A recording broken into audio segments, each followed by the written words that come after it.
Police say he murdered Diane Ruiz and Christine Melton. Found dead in her Cape Coral home. Ruiz was found in a field 5 days later. He admitted over the phone to me that he killed both of those women. He said he strangled both of them. One night on October 6, 2019, in Fort Myers, Florida, the temperature was a warm 84 degrees. Melissa Martinez and her boyfriend of 6 months, Wade Wilson, decided to spend the evening at the Buddha Bar in Cape Coral. They drove there in Melissa's sleek gray 2015 Dodge Hellcat. Inside the bar, things quickly turned sour as they began to argue about Wade wanting to leave and visit someone's house, a plan Melissa was against. Wade said he needed to get something from the car and went outside. Melissa followed a few moments later, only to see her car leaving the parking lot.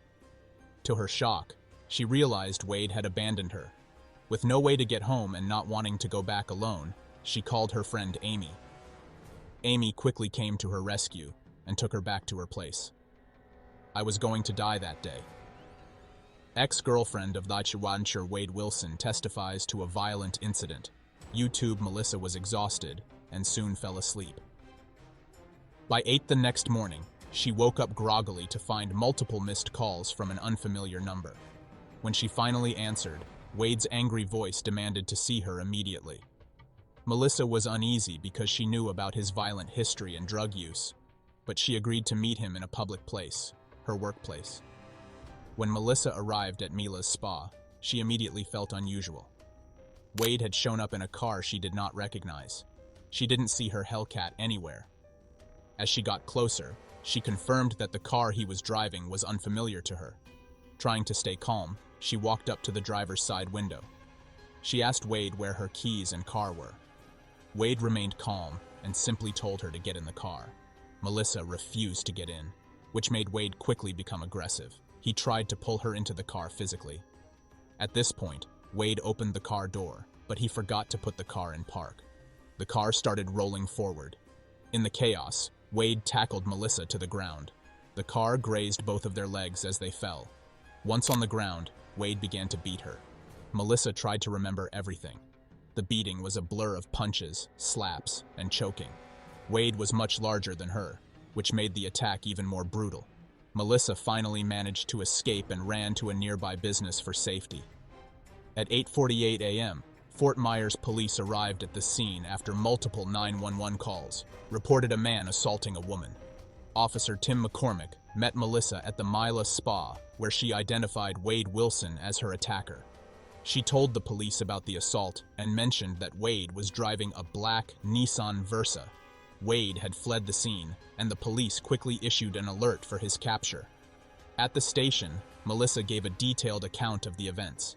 She explained that she had been with Wade for 6 months after meeting through a mutual friend. They had lived together for the first 2 months until Wade was jailed for 3.5 months. Despite his time in prison, Melissa stayed in contact with him and decided to give him another chance when he got out.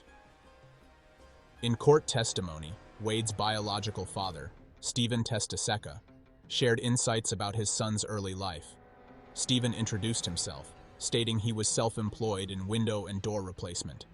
He revealed he was only 14 or 15 when he learned he would become a father, while Wade's mother was a year younger. Given their ages, they were not ready to raise a child. Wade was placed for adoption and was taken in by Candy and Steve Wilson, who were connected to Wade's maternal grandparents through church. The Wilsons, who had 2 daughters, adopted Wade and raised him as their own. When Wade turned 18, he reached out to Stephen, wanting to connect with his biological father. Until then, Stephen had never met Wade. As Melissa's interview with the detective continued, she admitted she was terrified of Wade. She believed that if he had forced her into the vehicle, she would not be alive to tell her story. Melissa also mentioned that Wade had been calling her that morning from numbers she did not recognize, including one with a 603 area code. The police checked the number and found it belonged to Christine Ann Melton of Cape Coral, a name unfamiliar to Melissa.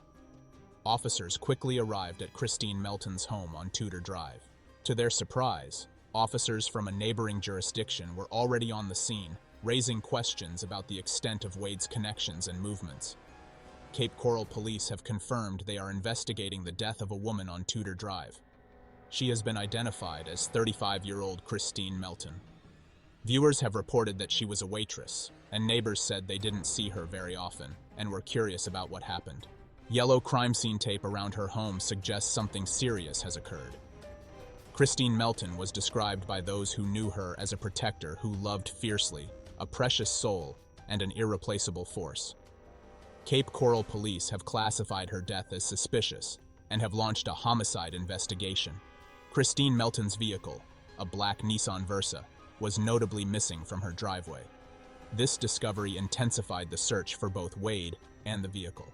Soon after, Fort Myers police officer Tim McCormick, while investigating Melissa's battery case, spotted a vehicle matching Wade's description at a Joe's Crab Shack restaurant.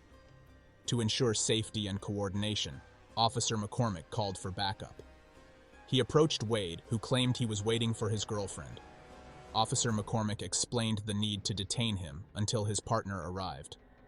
Wade became agitated and tried to take off in the car, forcing the officer to act quickly to prevent his escape. Wade Wilson fled Fort Myers after running a stop sign and drove over 6 miles to a business on Hancock Bridge Parkway in Cape Coral.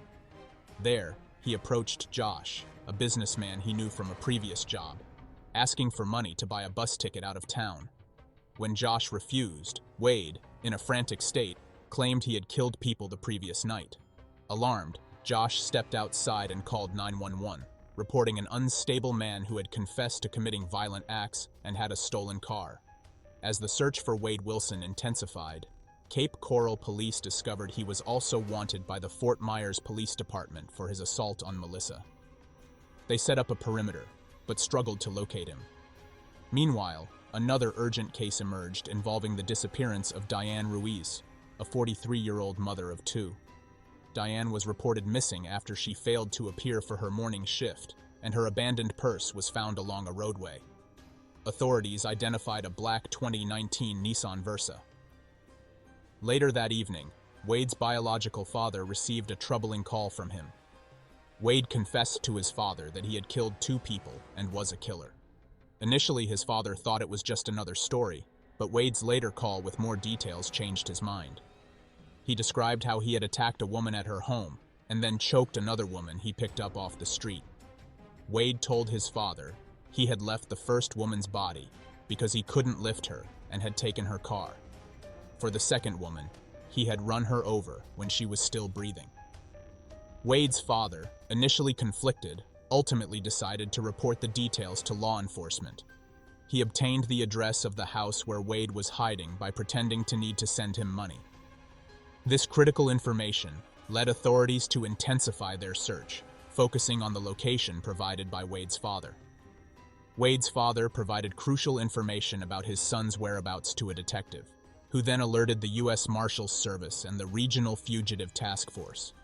Wade had taken refuge in a house that was fortunately unoccupied because the married couple who lived there had traveled to Ohio. Early that morning, law enforcement agencies made contact with Wade, and after issuing loud commands for him to come out, he finally opened the door. Agents took him into custody without any trouble. Wade was then transported to the Cape Coral Police Department for booking and later moved to the Lee County Jail.